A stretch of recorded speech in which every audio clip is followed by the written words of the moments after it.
Covid duties చేస్తున్నప్పుడు ఆవిడ నా దగ్గరకు వచ్చారు. ఏమని చెప్పారంటే, మేడం మా అబ్బాయికి 2 కిడ్నీస్ ఫెయిల్యూర్ అయిపోయినాయి.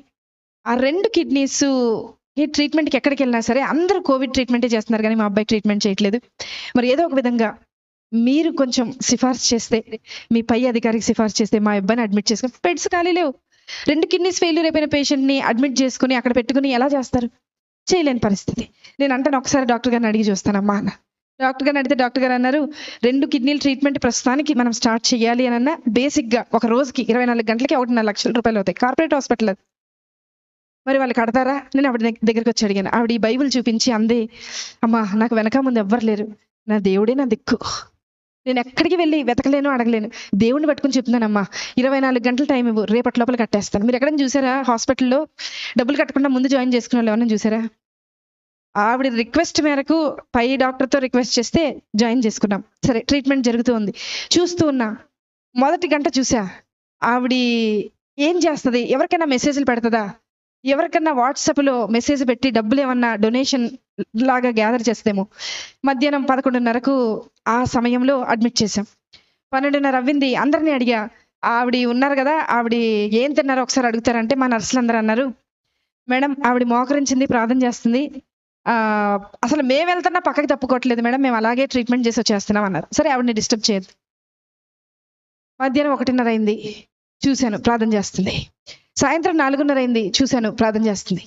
రాత్రి 6:30 అయింది, చూశాను ప్రార్థన చేస్తుంది. రాత్రి 9:30 అయింది, చూశాను ప్రార్థన చేస్తుంది. రాత్రి 11:30 అయింది. అంటే ఆవిడ మోకరించి 12 గంటలు అవుతుంది, ప్రార్థన చేస్తుంది. 1:30 రాత్రి, 1:30 అర్ధరాత్రి ప్రార్థన. ప్రొద్దున్న 4 నెక్స్ట్ డే స్టార్ట్ అయిపోతుంది, రౌండ్స్ స్టార్ట్ అయిపోతాయి, సెక్షన్ స్టార్ట్ అయిపోతుంది, అన్నీ స్టార్ట్ అయిపోతాయి, ట్రీట్మెంట్ స్టార్ట్. మాకు స్టార్ట్ అయిపోయింది, కానీ ఆవిడకి మాత్రం ప్రార్థన ఎండవల. 7:30 ప్రార్థన. మరుసటి రోజు 8:30 ప్రార్థన. 9ంటికి బిల్ వచ్చేస్తుంది జనరేట్ అయ్యి, ఆ రోజుకి డే స్టార్ట్ అవ్వాల్సిన బిల్ వచ్చేస్తుంది. బిల్ వచ్చింది. అందరు పేషెంట్స్ రౌండ్స్ అయిపోయినాయి, ఈవిడ దగ్గరికి వెళ్ళాలి. నా పైన ఉన్న డాక్టర్ అడిగారు, అమ్మా ఆవిడ బిల్ కట్టారా అని అడిగారు. నేను చెప్పబోతున్నా, నాకు భయం వేస్తుంది. ఎందుకో తెలుసా, ఆవిడ కట్టకపోతే నేను కడతానని చెప్పాను ఆయనకి. కానీ ఆవిడ ప్రార్థన చూసి నేను అనుకున్నా, కనీసం ఒక 75% నేను కడదాం, ఏదో చైన్ ఉంటుంది కదా, మా ఆయనకి తెలియకుండా అమ్మేసి కట్టేసేద్దామని అనుకున్నా. తెలిస్తే ఒప్పుకోరు కదా అనుకున్నా. ఆవిడ దగ్గరికి వెళ్తున్నాం, స్థలం లేక స్టెప్స్ కింద పెట్టారు, ఒక స్ట్రక్చర్ వేసి అబ్బాయికి ట్రీట్మెంట్ చేస్తుంది. అక్కడికి వెళ్ళేలోపు, అడుగు అక్కడికి పెట్టేలోపు డాక్టర్ గారు అన్నారు, నా పక్కన డాక్టర్ గారు అన్నారు, మేడం హాస్పిటల్ అని అన్నారు. చెప్పండి సార్, ఏదో మీరు చెప్తున్నారు అంటే ఇంకా కొంచెం టైం దొరుకుద్దేమో, ఏదైనా ఆన్సర్ ఆలోచించి ఆయనకు చెప్దాం, ఎందుకంటే ఆవిడ ఇంకా కట్టలేదు, ప్రార్థన అవ్వలేదు ఆవిడది అక్కడ. అంటే ఆయన అన్నారు, మేడం యాక్చువల్గా ఈరోజు మా అమ్మగారు చనిపోయి 10 సంవత్సరాలు అవుతుందండి, ఈరోజు 10వ సంవత్సరం వర్ధంతి. వాళ్ళకి చెప్పేయండి మేడం, వాళ్ళకి ఫ్రీ ట్రీట్మెంట్ చేసేద్దాం, వాళ్ళ దగ్గర రూపాయి కూడా తీసుకొద్దాము. నేను వెళ్ళి లేపానామండి, లేపి తీసుకొచ్చాను.